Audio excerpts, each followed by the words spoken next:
ওহে বন্ধুরা, আমার চ্যানেলে আবার স্বাগতম। আজকের বিষয় ভোগে নয়, ত্যাগেই প্রকৃত সুখ।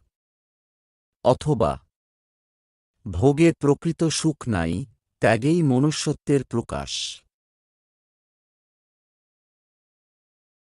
মূল ভাব, ভোগ বিলাসিতায় প্রকৃত সুখ পাওয়া যায় না। প্রকৃত সুখ আসে আত্মত্যাগের মধ্য দিয়ে। সম্প্রসারিত ভাব, ভোগ ও ত্যাগ মানবের আত্মবন্তি ও আত্মমুক্তির রক্তাক্ত দলিল। ভোগাকাঙ্ক্ষা মানবের সীমাহীন দুঃখের কারণ। ত্যাগ মানুষকে রিক্ত করে না, পূর্ণতাই এনে দেয়।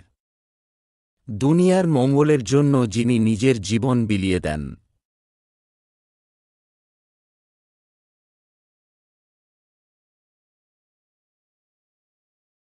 মৃত্যুর পরে তিনি আরও বড় হয়ে বেঁচে উঠেন।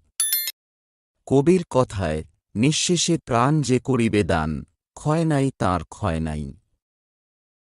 আমরা যখন ভোগের জীবন যাপন করি তখন শুধু নিজের জন্য বাঁচি। এ বাঁচা মৃত্যুর সাথে সাথেই শেষ হয়ে যায়।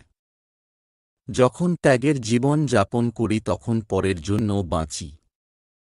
জীবনে ত্যাগ থাকলে জীবন অর্থবহ হয়।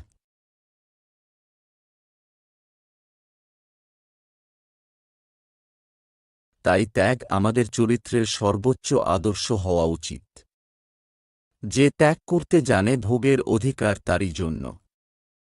অতএব সপ্রমাণ হয় যে, ভোগ নয়, ত্যাগেই প্রকৃত সুখ। মন্তব্য, নিজের স্বার্থ ত্যাগ করে অপরের জন্য জীবন বিলিয়ে দেওয়ার মাঝেই জীবনে আসে চরম সার্থকতা।